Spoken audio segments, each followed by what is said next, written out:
Hello સૌ હરિભક્તોને જય સ્વામિનારાયણ। આજે સ્વામિનારાયણ સંપ્રદાયને પોતાના જ દેશમાં વિરધર્મીઓ કંઈકને કંઈક ષડયંત્ર બનાવીને વિરોધ કરે છે। પણ આજે અમુક આંધળાઓને એ નહીં દેખાતું કે આજે અમેરિકા, યુરોપ, આફ્રિકા અને હવે તો મુસ્લિમ અરબ દેશોમાં પણ સ્વામિનારાયણ સંપ્રદાયે સનાતન ધર્મનો ડંકો વગાડ્યો છે। જે આજે બનેલી ઘટના પર ચોખ્ખું દેખાય છે કે સ્વામિનારાયણના મંદિરોને ટાર્ગેટ કરીશું તો ખાલી હિન્દુ ધર્મ જ નહીં પણ ભારત દેશનો પણ વિરોધ થશે। કારણ કે આજે વિદેશોમાં સ્વામિનારાયણ સંપ્રદાયના મંદિરો એટલે ભારત દેશ અને હિન્દુ ધર્મના મુખ્ય પરિબળ ગણાય છે। આ વાત વિરોધીઓ સારી રીતે જાણે છે પણ આજે ગુજરાતમાં અમુક મંદ બુદ્ધિના લોકોને ખ્યાલ નથી કે સ્વામિનારાયણ સંપ્રદાય આજે સનાતન હિન્દુ ધર્મના પ્રચાર પ્રસાર માટે અને રક્ષણ માટે અને ખાસ બે દેશો વચ્ચેના સંબંધો માટે મંદિરો કેટલા ઉપયોગી થાય છે। જેને સ્વામિનારાયણ સંપ્રદાયથી સમસ્યા છે એ લોકો ખાલી અબુ ધાબી જઈને બીએપીએસ હિન્દુ મંદિરની એકવાર મુલાકાત લેજો એટલે ખ્યાલ આવી જશે। આજ એટલે કે તારીખ 9 માર્ચ 2025ના જ સમાચાર છે।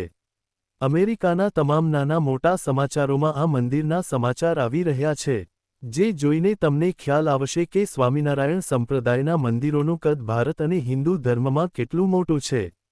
અમેરિકામાં ખાલિસ્તાન સમર્થકો દ્વારા કાયરતાપૂર્ણ કૃત્ય કરવામાં આવ્યું છે। ખાલિસ્તાન સમર્થકો દ્વારા કેલિફોર્નિયાના ચિનો હિલ્સ બીએપીએસ હિન્દુ મંદિરને નિશાન બનાવવામાં આવ્યું હતું। મંદિરની દિવાલો પર વાંધાજનક સંદેશાઓ લખવામાં આવ્યા હતા, જે સ્પષ્ટપણે હિન્દુ સમુદાય સામે નફરત દર્શાવે છે। આ ઘટના લોસ એન્જલસમાં યોજાનારા કહેવાતા ખાલિસ્તાન રેફરન્ડમના થોડા દિવસો પહેલા બની હતી। મંદિરને નિશાન બનાવવાને કારણે હિન્દુ સમુદાયમાં ગુસ્સો અને ચિંતા પણ છે। બીએપીએસ સંગઠને ગુરુવારે આ ઘટના સંબંધિત માહિતી આપી। બીએપીએસે સોશિયલ મીડિયા પ્લેટફોર્મ એક્સ પર આ ઘટનાની માહિતી શેર કરી અને લખ્યું કે અમે ક્યારેય નફરતને મૂળિયાં પકડવા દઈશું નહીં અને ફક્ત શાંતિ અને કરુણા જ પ્રવર્તશે। બીએપીએસ પબ્લિક અફેર્સે એક પોસ્ટમાં લખ્યું, મંદિરની અપવિત્રતાની બીજી ઘટના પ્રકાશમાં આવી છે। આ વખતે કેલિફોર્નિયાના ચિનો હિલ્સમાં હિન્દુ સમુદાય નફરત સામે મજબૂતાઈથી ઊભો છે। ચિનો હિલ્સ અને સધર્ન કેલિફોર્નિયાના સમુદાય સાથે મળીને અમે ક્યારેય નફરતને મૂળિયાં પકડવા દઈશું નહીં। આપણી સહિયારી માનવતા અને શ્રદ્ધા શાંતિ અને કરુણાનો વાસ સુનિશ્ચિત કરશે। હિન્દુ સંગઠન ઉશ્કેરાયું। ઉત્તર અમેરિકામાં હિન્દુ સમુદાયના મુદ્દાઓ પર કામ કરતી સંસ્થા કોએલિશન ઓફ હિન્દુઝ ઓફ નોર્થ અમેરિકાએ પણ એક્સ પર આ ઘટનાની નિંદા કરતી પોસ્ટ કરી।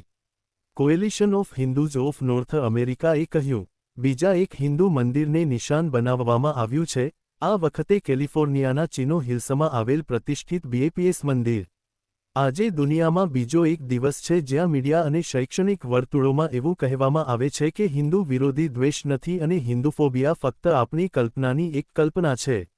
લોસ એન્જલસમાં યોજાનારા કહેવાતા ખાલિસ્તાન જનમત નજીક આવી રહ્યા હોવાથી આ ઘટના બની તે આશ્ચર્યજનક નથી।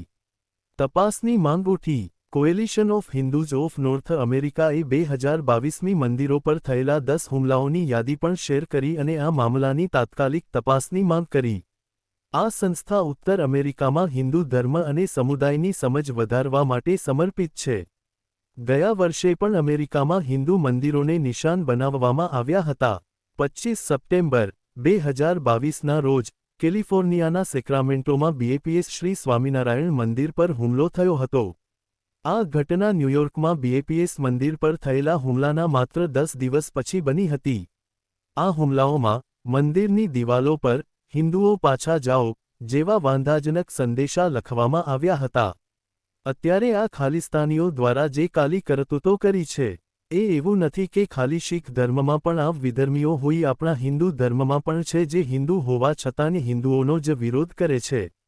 હાલમાં મહંત સ્વામી મહારાજ ઓસ્ટ્રેલિયામાં બિરાજમાન છે, ત્યાં તાજેતરમાં જ 7 માર્ચ 2025ના દિવસે શીખ અગ્રણીઓ પધાર્યા હતા। એટલે જ્યાં સુધી માનવ જીવન રહેશે ત્યાં સુધી ધર્મ સ્થાનોમાં રાક્ષસોનો ત્રાસ રહેશે જ અને ભગવાનનું કાર્ય ક્યારેય અટક્યું નથી, એ તો આપણે સૌ જોઈએ જ છીએ। ये कायराना करते हैं जहाँ पर शांति का सौमनस्य का हिल मिल के रहने का उपदेश किया जाता हो, जो समाज को जोड़ने वाला केंद्र हो, ऐसे स्थान पर हमला करना बहुत कायरों की कायरों का कारनामा है। ये निंदनीय है, अच्छा नहीं। सरकार से मैं मांग करूंगा कि तत्काल उसके खालिस्तानियों के खिलाफ कार्रवाई करे, उसको जेल भेजने का काम करे और मठ मंदिरों को सुरक्षा संरक्षा करने का काम करे। मोदी से निवेदन करना चाहता हूं कि हमारे विदेश राज्य मंत्री के ऊपर खालिस्तानियों ने हमला किया, तिरंगा झंडा फाड़ दिया है और आज वहां पर हमारे लक्ष्मीनारायण मंदिर को तोड़फोड़ किया है। निश्चित तौर से भारत के द्वारा भी एक्शन लिया जाए। डोनाल्ड ट्रंप से मांग करता हूं कि जो भी इस घटना के पीछे हैं उन्हें जल्द से जल्द अरेस्ट करें और जेल है, क्योंकि कैलिफोर्निया में स्वामी नारायण का जो मंदिर है, जो खालिस्तानी के लोग रविवार के दिन भव्य और दिव्य जो मंदिर था, प्राचीन हिंदू के आस्था से जुड़ा हुआ था स्वामी नारायण भगवान का मंदिर, वहां तोड़ा गया। ये बहुत निंदनीय है। साधु संत इस पे मांग कर रहे हैं कि जहां जहां मंदिर तोड़े जा रहे हैं कहीं नफरती लोगों को संरक्षण मिल रहा है, वहाँ के स्थानीय सरकार शासन प्रशासन द्वारा संरक्षण मिल रहा है, तो यह तो बड़ा दुर्भाग्यपूर्ण है ना। आप बताइए कि हिंदू जहाँ भी है वो हमेशा मानवता की बात करता है, हिंदू जहाँ भी है वो पूरे सबको जोड़ने की बात करता है। कभी हिंदू किसी पे बेवजह अन्याय अत्याचार या हमले नहीं करते, उस पर तो पीड़ित है हिंदू। तो इसलिए हिंदुओं की रक्षा होनी चाहिए, हिंदुओं की